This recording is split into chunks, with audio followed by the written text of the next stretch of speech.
Red green online present. ইতিহাসের ক্ষেত্রে অনেক রাজনীতিকরণ হয়েছে, ইতিহাসের কিছু অংশকে মাইনাস করার চেষ্টা করা হয়েছে, আমাদের পরিচয়ের একটা অংশকে মোছার চেষ্টা করা হয়েছে নানাভাবে। এইগুলো আমার মনে হয় না নতুন এই মেহরাবাদের নেতৃত্বাধীন যে পরিষদ বা পর্ষদ তারা এগুলো করবে বলে আমার মনে হয় না। তারা এগুলো বরং মিটিগেট করার চেষ্টা করবে। আমি যেদিন প্রথম দায়িত্ব নেই তার 3 দিনের মাথায় যে কোনো একটা সূত্র মারফত আমার সঙ্গে যোগাযোগ করেন শিল্পাচার্য জয়নুল আবেদিনের ছেলে, এবং ওই সূত্র মারফত আমরা জানতে পারি যে জয়নুল আবেদিন সাহেবের ছবিগুলো নষ্ট হয়ে যাচ্ছে। এবং এটা জানা মাত্র আমি ইমিডিয়েটলি বলি যে ওনাকে বলেন আমাদের সঙ্গে যোগাযোগ করতে, আমরা ইন্টারফেন করতে চাই, আমরা এগুলো উপরে কাজ করতে চাই, এবং এটা এখন এটা অফিসিয়াল প্রসেসের মধ্যে আছে। অর্থাৎ আপনি যে কারণে ব্যথিত আমরাও একই কারণে ব্যথিত। কেন আমাদের হিস্ট্রি এভাবে নষ্ট হবে? এটা হতে পারে না। 1 2 নম্বর হচ্ছে কবে আমরা কাজ শুরু করব। আমার ধারণা আর মানে এই সপ্তাহের মধ্যেই কমিটিটা পুনর্গঠন হয়ে যাবে। আতর সাহেব এটা টেক ওভার মানে লুক আফটার করছেন। কমিটি পুনর্গঠন হয়ে যাওয়ার পরেই একটা কমিটির বৈঠক বসবে, এবং বৈঠক বসার পরে আমি নিশ্চিত ওই মিটিংয়ের আলোচনার আলোকে ওনারা ওনাদের ভিশন রেডি করবে যে আমরা কি করতে চাই, এবং ওনারা নিশ্চয়ই শর্ট টার্ম কিছু ভিশন করবে যে 3 মাসে কী করব, 6 মাসে কী করব, 1 বছরে কী করব। অ্যান্ড আই এম শিওর এটা আপনারা জানতে পারবেন যখন এই ভিশনগুলো রেডি হয়ে যাবে।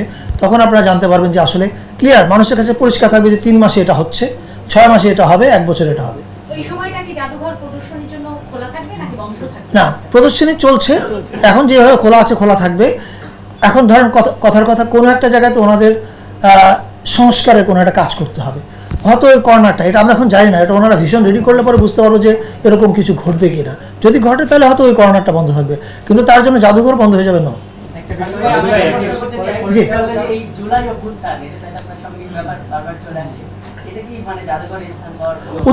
উচিত। আমি তো যেমন আমি আপনাকে বলি, আমি কিছুদিন আগে আর্কাইভ ভিজিটে গিয়েছিলাম, সেখানে ওনাদের সঙ্গে আমার মিটিং ছিল। আপনারা জানেন যে আমরা ডিজিটাল ওরাল হিস্ট্রি আর্কাইভ করছি একটা।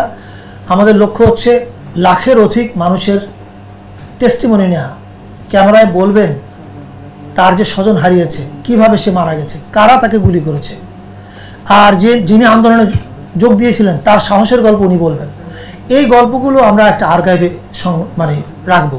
এই আর্কাইভে রাখার অর্থ হচ্ছে এই যে এই আর্কাইভের দেয়ালটা এত উঁচু হবে যে কোনো ফ্যাসিস্ট আর এই দেয়াল পার হয়ে ফ্যাসিস্ট হওয়ার চেষ্টা করবে না, সে যেই হোক। ওই মিটিংয়ে আমাদের এই আলোচনা এসেছিল, ধরা যাক এই যে হাসান রুবায়েতের একটা কবিতা খুব ওই সময় মানে আন্দোলনে শক্তি জুগিয়েছিল, রাইট? এই কবিতাটা যদি হাসান রুবায়েত নিজের হাতে লিখে তার নামটা স্বাক্ষর করে দেয়, এটা যদি আর্কাইভে থাকে, এমনকি মিউজিয়ামেও থাকে, তাহলে কিন্তু আপনি ইতিহাসের সঙ্গে নিজেকে নবায়ন করছেন সবসময়। আমরা কিছুক্ষণ আগে ওখানে বসে আড্ডা দিচ্ছিলাম, এই আপনি যে প্রশ্নটা করছেন এটি নিয়ে আমাদের মধ্যে কথা হচ্ছিল যে আমরা জাদুঘরে আমাদের পুরনো ইতিহাস দেখাবো। আমাদের অনেক কিছু এখনও দেখানো নাই, আমরা কিভাবে আজকে এখানে এসেছি এই ইতিহাসটা প্রপারলি নাই। এই বিশেষ প্রতিবেদনটি যদি আপনাদের ভালো লেগে থাকে অথবা উপকৃত হন, তাহলে অবশ্যই এই চ্যানেলটি সাবস্ক্রাইব করুন এবং লাইক, কমেন্ট ও শেয়ার করে রেড গ্রিন অনলাইনের সাথেই থাকুন। Thanks to everyone. Red green online.